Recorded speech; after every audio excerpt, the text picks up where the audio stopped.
안녕하세요. 네, 오늘은 그림책과 작가 이야기에서 김상근 작가의 그림책을 만나보겠습니다. 김상근 작가는 연령이 낮고 지금 어린이집이나 또는 그 기관에 처음 다니기 시작한 그런 어린이 독자들에게 많은 사랑을 받는 그런 작가입니다. 제가 이 작가의 작품들 중에서 오늘 4권의 그림책에 대해서 이야기를 나눠볼 예정인데요. 그 중에서 2권을 앞에서 먼저 다루고 2권은 또 다음 편에 이어서 말씀드릴 예정입니다.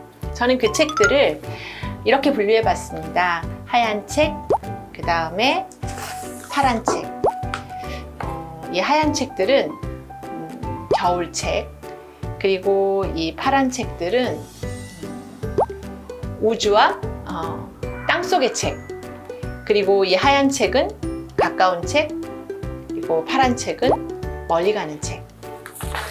자, 그 중에서 이제 2권의 책은 두더지가 주인공으로 등장하는 캐릭터 그림책이죠. 이 책이 이제 오늘의 첫 번째 이야기 다룰 책입니다.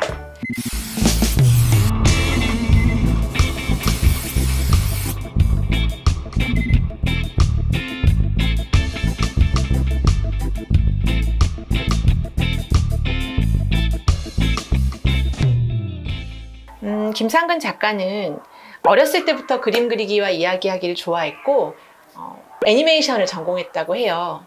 그리고 이제 본인의 조카가 있는데 그 조카가 걸음마를 배울 때부터 이것저것 많이 질문하는 걸 보면서 나도 그런 호기심을 가지고 있던 시절이 있었지. 아이들은 왜 이렇게 질문을 많이 할까? 이건 그들에게만 보이는 특별한 세계가 있기 때문이 아닐까? 이런 생각을 하면서 그림책을 만들고 있다고 합니다. 작가의 작업 중에서 두더지의 고민 이야기를 시작해 볼게요. 자, 이 책은 주인공 두더지가 고민이 가득한 얼굴 표정을 하고 어딘가를 바라보며 눈속을 걸으면서 시작이 됩니다. 머리 위에 이렇게 눈이 쌓여 있어요. 그리고 푸른 면지를 지나서 속표지로 들어가면 제목이 등장하는 바로 아래에 할머니의 목소리부터 시작이 됩니다. 얘야, 고민이 있을 때는 눈덩이를 굴려보렴. 할머니 두더지가 어린 손주 두더지에게 이렇게 이야기를 들려주는 거죠. 그런데 이렇게 음성이 먼저 재현이 되고 그 다음에 본격적인 이야기가 등장하기 전에 타이틀이 나오는 방식을 어디에서 저희가 많이 보냐면 애니메이션이나 영화에서 많이 보게 되죠. 이 작품도 소리로 먼저 자극을 받고 시간을 뛰어넘어서 이 두더지가 눈길을 걷는 장면으로 넘어갑니다.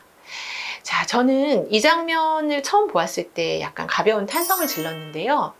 저희가 보통 겨울나무는 별로 인기가 없습니다.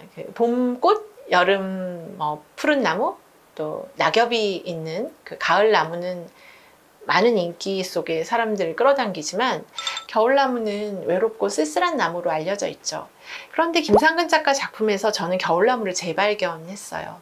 이 눈으로 덮인 세계에서 두 팔을 벌려서 이 어린이 두더지를 온몸으로 환영하는 그런 나무, 겨울나무입니다. 다음 페이지에서 그런 나무들의 움직임이 더 살아납니다. 잘 보시면 가지가 마치 손을 뻗고 있는 것 같죠. 두더지는 총총총 눈밭을 걸었어. 앞을 보고 있지만 머릿속에는 고민이 떠나지 않았지. 머리 위로는 눈이 쌓이는지도 몰랐어.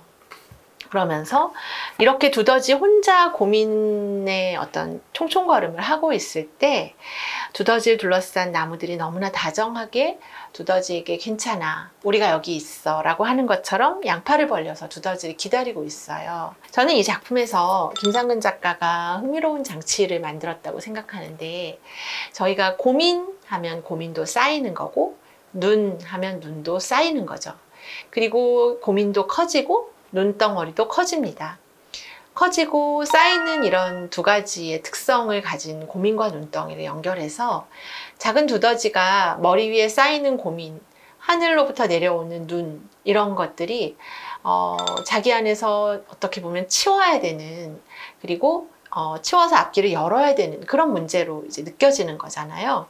그런데 이 작품에서는 고민을 치운다, 눈을 치운다라는 말은 한 번도 하지 않지만, 작가는 이야기 안에서 두더지가 어떻게 고민을 치워나가고 또 눈을 치우는지, 그걸 연결시키고 있죠.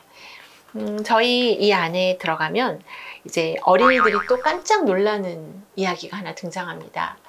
보통 우리가 눈앞에 고민이 크면 그 고민을 해결하기 위해서 그 눈앞에 있는 고민만 보게 되잖아요. 그런데 알고 보면 고민 뒤에 친구가 있었던 거예요.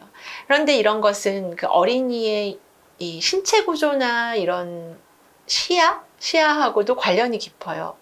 어린이들은 이제 키가 작고 항상 눈앞에 많은 자기를 가로막는 큰 물건들이 있죠.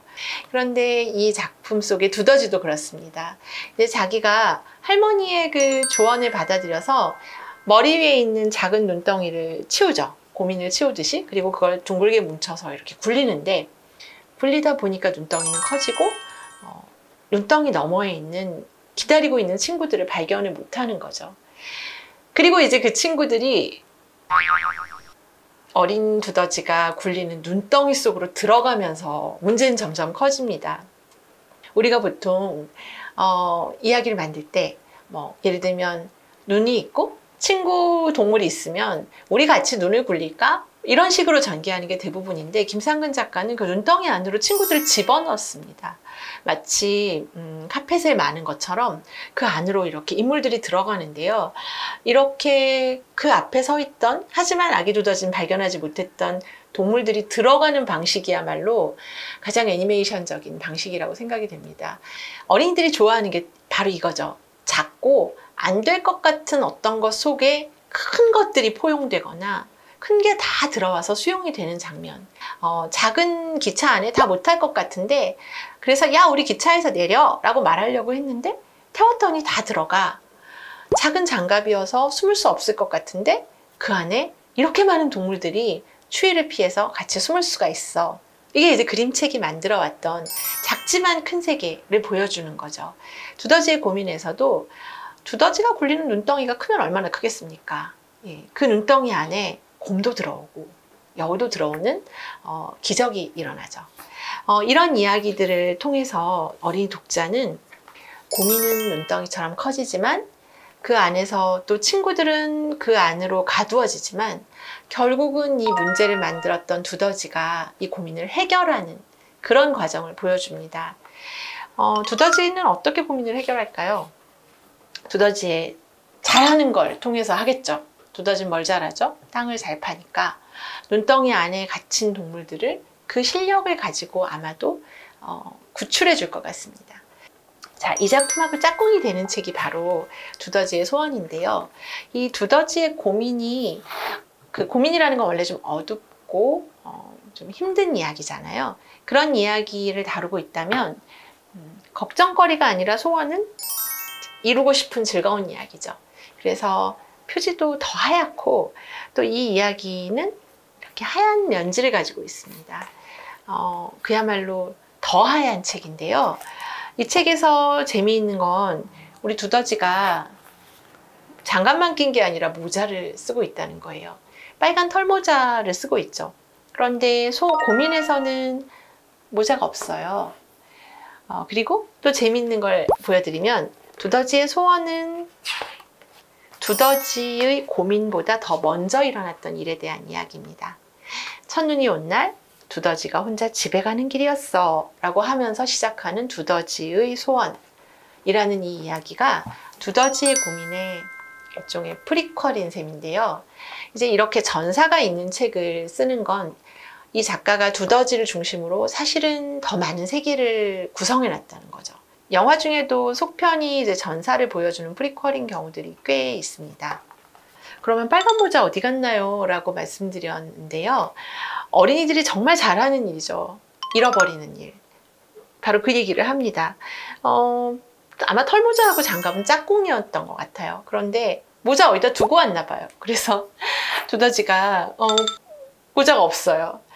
그리고 여기 보면 두더지의 소원에서는 첫 문장이 첫눈이 내린다고 돼 있고, 두더지의 고민에서는 눈이 펑펑 오는 밤이라고 되어 있어요. 이게 첫눈이죠. 이게 더 먼저 내린 눈입니다. 그러면 우리 모자도 있고 장갑도 있던 시절의 두더지는 어떤 두더지였는가? 바로 이 작은 눈덩이를 만나서 처음으로 친구를 갖게 된 두더지예요. 여기 보면 어떻게 나오냐면 전학을 왔고 친구가 없어요.